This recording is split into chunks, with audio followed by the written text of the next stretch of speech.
ഇങ്ങനെ ഒരു സംവിധാനം ഇവിടെ നടക്കേണ്ടതെന്ന് അറിഞ്ഞ മുതൽ നമ്മൾ അവരോട് പറഞ്ഞ് നിങ്ങൾ ഇത്രയും പരിപാടികളായിട്ട് ഇവിടെ വരരുത്. എന്താണെന്ന് വെച്ചാൽ അവരോട് ഞങ്ങൾ പറഞ്ഞ് മീറ്റിംഗ് കൂടി, ഞങ്ങൾ ഈ നാട് മീറ്റിംഗ് കൂടിയിട്ട് അവരോട് പറഞ്ഞു നിങ്ങളുടെ പ്രശ്നം ഇവിടെ വരരുത്, ഇത് വന്നിട്ടുണ്ടെങ്കിൽ നാടിനാവത്താണ്.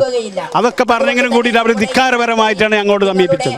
അപ്പോൾ പിന്നെ ഞങ്ങൾ ഈ നാട്ടിലാണ് വാർക്കുന്നത്, ഞങ്ങൾക്ക് ഒരുപാട് പ്രയാസങ്ങളും ബുദ്ധിമുട്ടുകളും കൊണ്ടുവരും. അപ്പോൾ അത് മനസ്സിലാക്കിക്കൊണ്ട് ഇത് പണിയത് അവരോട് നല്ല രീതിയിൽ അവർ പറഞ്ഞപ്പോൾ നമ്മൾക്ക് അവർ നല്ല രീതിയിൽ ഇതിട്ട് മുന്നോട്ട്. ഇവിടെ ഒരുപാട് കമ്പനി കാര്യങ്ങളൊക്കെ ഉണ്ട്, ഇവിടെ ഒരുപാട് കമ്പനി കാര്യങ്ങളും അന്യനാട്ടുകാർ വന്ന് ചെയ്യേണ്ടത്. ഇതൊന്നും ജനങ്ങൾക്ക് പിന്നെ ദോഷം ഉണ്ടാക്കുന്ന ഒരു പരിപാടികളുമില്ല. ഇവർ വെറുതെ വേണ്ടി എന്താ പേർക്ക് വേറെ എവിടെ കൊണ്ടുപോയിക്കൂടെ? അതല്ലാതെ ഇവരെ നാട്ടിൽ ഞങ്ങൾ എന്നിട്ടുണ്ടെന്ന് എന്തായിരിക്കും സ്ഥിതി? ഇവരെ നാട്ടിലാണ് ഞങ്ങൾ ചെന്നിട്ട് ഇങ്ങനെ ഒരു സ്ഥാപനം ഉണ്ടാക്കുന്നത് എങ്കിൽ അവരെന്തായിരിക്കും? അല്ലെങ്കിൽ ഒരു കാര്യം നിങ്ങൾ മനസ്സിലാക്കി, നിങ്ങളുടെ നാട്ടിലാണ് ഞങ്ങളാരും വന്നിട്ട് ഇത്രയും സ്ഥാപനം ഉണ്ടാക്കേണ്ടത്. ഞങ്ങൾ ഇവിടെ വരുന്ന ഒരു കമ്പനിക്കും ഞങ്ങൾ എതിരല്ല, അതല്ലെങ്കിൽ ഒരാൾക്കും ഒരു സംവിധാനത്തിനും ഞങ്ങൾ എതിരല്ല. ഞങ്ങളെല്ലാ സപ്പോർട്ടുകളും സൗകര്യങ്ങളൊക്കെ ചെയ്തു കൊടുക്കണം. ഞങ്ങൾക്ക് വേണ്ടാത്തൊരു ജനങ്ങൾക്ക് പിന്നെ ദോഷങ്ങൾ ഉണ്ടാക്കുന്ന ഒരു സംവിധാനം കമ്പനി ഇവിടെ ആവശ്യമുണ്ടോ? ഇല്ലല്ലോ. അപ്പോൾ അതുകൊണ്ട് ഇവിടെ ഒരിക്കലും അത് അനുവദിക്കില്ല. അത് മരണം വരെ ഞങ്ങൾ പോരാടും. ഞങ്ങളെല്ലാവരും എന്ത് ത്യാഗം സഹിക്കാനും തയ്യാറാണ്.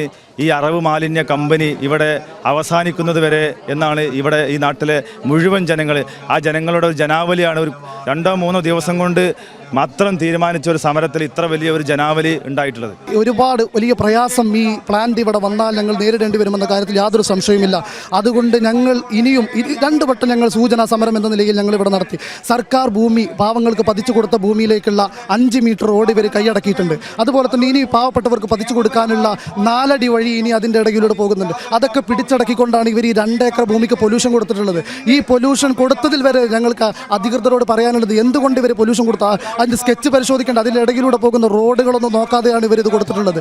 ഏതായിരുന്നാലും ഞങ്ങൾ പ്രതിഷേധം നിർത്തുന്നില്ല. ഞങ്ങൾ വരും ദിവസങ്ങളിൽ ശക്തമായ പ്രതിഷേധങ്ങളുമായി ഞങ്ങൾ ഈ രംഗത്തുണ്ടാകും. ഈ കമ്പനി എങ്ങനെയാണോ നിർത്താൻ പറ്റുന്നത് അതിൻ്റെ എല്ലാ മാനദണ്ഡങ്ങളും പാലിച്ചുകൊണ്ട് ഒരു അക്രമ സമരത്തിലേക്ക് പോവേണ്ടി വന്നാൽ അതടക്കം പ്ലാൻ ചെയ്തുകൊണ്ടാണ് ഈ സമരസമിതി മുന്നോട്ട് പോകുന്നത്. കഴിയുമെന്ന് തന്നെയാണ് പ്രതീക്ഷിക്കുന്നത്. 100% ഞങ്ങളെടുത്ത് കിട്ടിയ രേഖകൾക്കനുസരിച്ച് സർക്കാർ ഉദ്യോഗസ്ഥർ താലൂക്ക് അടിസ്ഥാനത്തിൽ വില്ലേജ് അടിസ്ഥാനത്തിൽ നമ്മൾക്ക് കിട്ടിയ രേഖകൾ അനുസരിച്ച് ഈ പ്ലാന്റ് ആ രേഖകൾ കിട്ടിയാൽ ഉടനടി പൂട്ടാനുള്ള എല്ലാ സംവിധാനങ്ങളും ആ രേഖകളിലുണ്ട്. അതിൻ്റെ എല്ലാ മാനദണ്ഡങ്ങളും ഞങ്ങളതിൻ്റെ നിയമവശങ്ങളും അന്വേഷിച്ചുകൊണ്ട് തന്നെയാണ് ഈ സമരത്തിന് പോയിട്ടുള്ളത്. അത് നിർബന്ധമായിട്ടും പൂട്ടും. ഒരു 2 വർഷം മുമ്പ് തൊട്ടങ്ങേപ്പുറത്ത് ഇതുപോലൊരു പ്ലാന്റ് വന്നിരുന്നു. അത് നമ്മുടെ ജനകീയ ഒരു സമരത്തിന് മേലാണ് അത് ഒഴിവായത്.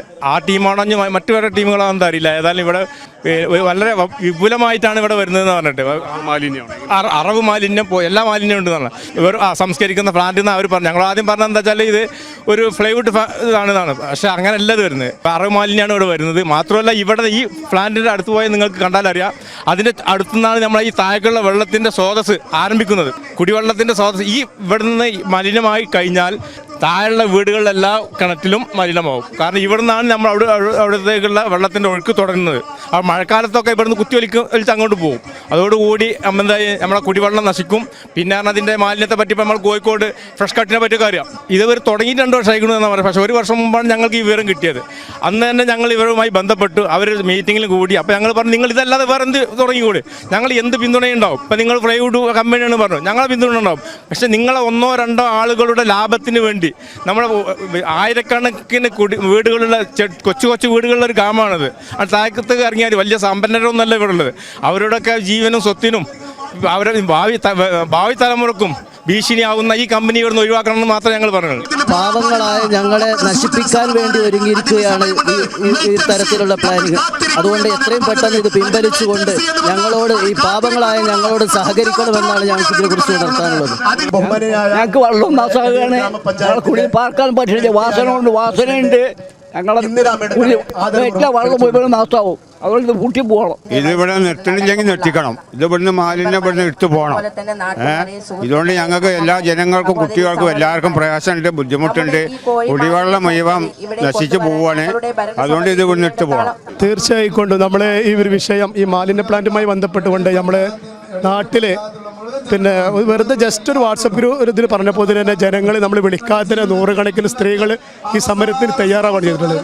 അപ്പോൾ ഇതിൻ്റെ ഒരു പ്രശ്നം നമ്മൾ ഈ സോഷ്യൽ മീഡിയയിലൂടെയും നമ്മുടെ ഫ്രഷ് കട്ട് സമരക്കാരല്ലോ ഇത് കണ്ടും കേട്ടും അനുഭവിച്ച ആളുകൾ ഇത് അറിഞ്ഞപ്പോൾ ഈ നമ്മളെ പ്രദേശത്തുള്ള ജനങ്ങളെ സത്യത്തിലൊരു ഭയവിലരായിട്ടുണ്ട്. എന്താ പറയുക, രോഗം ഒരു ചെറിയ രോഗം ഉണ്ടായപ്പോൾ അത് ഇൻഫെക്ഷൻ കയറ്റി മാറാവ്യാധി രോഗമായി കൊണ്ടിരിക്കുന്നു എന്നുള്ള ഒരു മെസ്സേജും കാര്യവും നമ്മൾ പൊതുസമൂഹം കിട്ടിക്കൊണ്ടിരിക്കുന്നു. ഇത്തരം സംവിധാനം നമ്മുടെ രാജ്യത്ത് വരുമ്പോൾ അതിന് പിന്നെ യാതൊരു തരത്തിലുള്ള നിയമപരമായ ഒരു ഒക്കെ കാറ്റിൽ പറത്തിയിട്ടാണ് ഇവർ ഈ ഒരു സംവിധാനം കൊണ്ടുവരുന്നത്. നമ്മൾ നേരത്തെ ഇവിടെ സൂചിപ്പിച്ചതുപോലെ തന്നെ നമ്മൾ പിന്നെ ഈ മിച്ചഭൂമി പതിച്ചു കൊടുത്ത സ്ഥലമാണ് ഈ 2 ഏക്കർ ഭൂമി പറഞ്ഞത്. 50 സെൻറ്റുകൾ 4 ആൾക്കാർ 1988 കൊടുത്ത ഭൂമിയാണിത്. അത് ഒരു സ്വകാര്യ വ്യക്തി ഏറ്റെടുത്തതിന് ശേഷമാണ് ഈ 5 മീറ്റർ റോഡും പിന്നെ 4 അടി ഇനിയും പിന്നെ 4 അടി പിന്നെ വഴിയും കൂടി ഉണ്ട്. ആ 4 അടി വഴിയും 5 മീറ്റർ റോഡ് ഇവിടെ ബ്ലോക്ക് ആക്കിയിട്ടുണ്ട്. ശരിക്കും അതൊരു നിയമവിരുദ്ധമാണ്. പൊതു മുതൽ ഇവർ കവർന്നെടുത്ത് അത് ബ്ലോക്കാക്കി കെട്ടിയിട്ടാണ് ഈ പ്ലാന്റ് ഇവിടെ കൊണ്ടുവരുന്നത്. ഒന്ന് നിയമവിരുദ്ധമാണ്. തീർച്ചയായും ഞങ്ങൾ പരമാവധി ആളുകളെ സംഘടിപ്പിച്ചുകൊണ്ട് അവരിലേക്ക് വിവരങ്ങൾ എത്തിച്ചുകൊണ്ട് ഇതിന് സമരമുഖത്ത് ഞങ്ങൾ കൃത്യമായിട്ടുണ്ടാവും. അപ്പോൾ ഇതൊരു താക്കീതായിട്ട് അറിയിക്കുകയാണ്.